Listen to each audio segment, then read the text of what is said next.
Most founders think that the reason that they're stuck at $30,000 per month is because they need more leads. But the truth is, you're one mental model away from scaling faster with less effort. After working with thousands of entrepreneurs, I've seen the same pattern over and over. The ones that break through from $30,000 a month to $100,000 a month without burning out don't outwork everyone. They outthink everyone. So in this video, I'm gonna break down the 5 mental models that separate the founders that scale from the founders who stay stuck forever. Mental model number 1 is scarcity thinking versus abundance thinking. Most founders think they need to say yes to every opportunity, but strategic CEOs, the ones that scale while working less hours, think I need to say no to protect my focus. Steve Jobs, the co-founder of Apple, famously said, "The thing that made Apple so successful isn't the things that they said yes to, it's the things that they said no to." Founders that stay stuck are afraid to turn down opportunities because they think they're gonna leave revenue on the table, like it won't come back to them. And I tell clients all the time that fear of leaving money on the table actually leaves money on the table, because that's scarcity thinking. Scarcity thinkers take every client, abundant thinkers take only ideal clients. When you chase everything, you build nothing sustainable. So I have a client named Destiny. When she came to start working with us, she was charging $97 per month for a membership, and she was actually doing sales calls, and she was getting 12 calls a day. So we looked at her offer, we tweaked the offer, we adjusted some things, and we said, hey, this should actually be $2,500. And she had some stickers. She was like, no, I can't do that. I don't want to do that. That's gonna,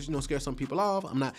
I'm used to doing it this type of way, and people are used to getting a certain type of thing. But she finally broke through and implemented it, and 2 days later she enrolled 4 clients that paid her $2,500 for the same offer. And she immediately stopped selling this $97 per month offer, and those who didn't want to do the $2,500, great, they weren't ideal clients anyway, and she was able to push away the less than ideal clients, because amazing marketing does 2 things: it attracts and it repels at the same time. Mental model number 2 is problem solving versus problem prevention. Problem solvers react to chaos. Problem preventers design systems and eliminate chaos, or at least minimize it, because business is chaos. We want to organize the chaos as much as possible. Just think about it for a second. Every fire you put out manually is a system you didn't build. And when you put out a fire manually, this means, okay, that's the system I need to build. So I have a client named Carwana. When she came to start working with us, she was making $30,000 to $40,000 a month, and she was stuck. And she was working 7 days a week, even though she had a brand new baby. She wanted to get to the $1 million mark and beyond. So we implemented some specific systems in the business. So now she was able to go from $30,000 to $40,000 a month to $300,000 to $400,000 a month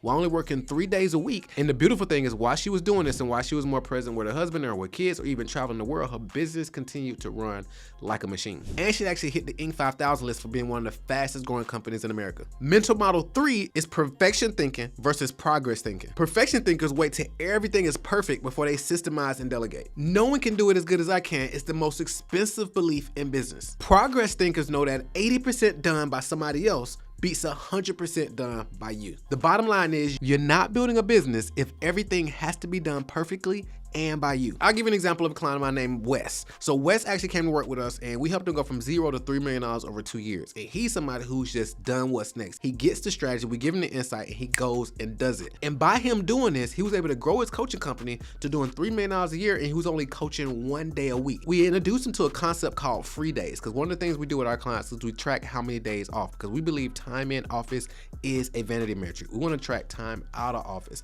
He wasn't taking vacations. He wasn't doing anything. Even when I said free days, he was like, what's a free day? It was like, these are the days you don't work. He was like, well, I love working. What do you mean don't work? And I'm like, well, you don't work. You do other things that you enjoy doing. He was like, well, I enjoy working.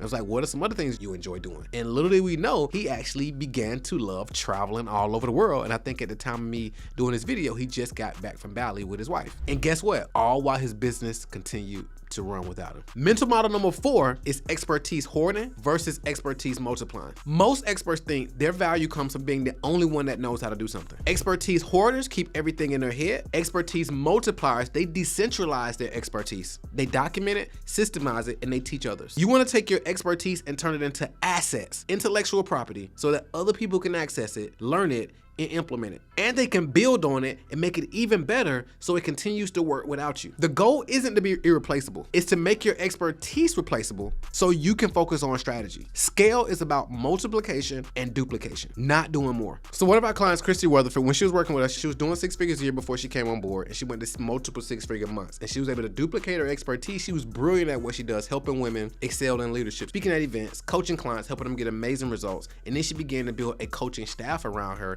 where she could duplicate her expertise. She decentralized everything from just her. Now she was able to multiply her effectiveness through clients and across the world. And this allowed her to be able to hang out in the Bahamas and grow her company while her business continued to thrive. She didn't have to be on every coaching call, be a part of every decision, every conversation, and her clients continued to thrive and get amazing results. And mental model number 5 is revenue thinking versus profit thinking. Revenue thinkers focus on bigger numbers. Profit thinkers focus on better margins. Most founders would rather make $60,000 working 70 hours than $50,000 working 25 hours. It's not about how much you make, it's about how much you keep and how much time it costs you. A $30,000 a month with systems beats a $50,000 a month without them. So I give you a personal example. One year we did $5 million, and I think the following year we actually did $3 million. And I was actually a little discouraged at first, but when I looked at the margins, I was like, okay, I actually worked less, and our profit, the money that we actually kept from a profit standpoint was actually more at $3 million than it was at $5 million. And that's the first time I had a huge shift. And I talked to my CFO about this, and he was like, this is a great place to be at. And I was actually discouraged because the top line number, the revenue number was lower.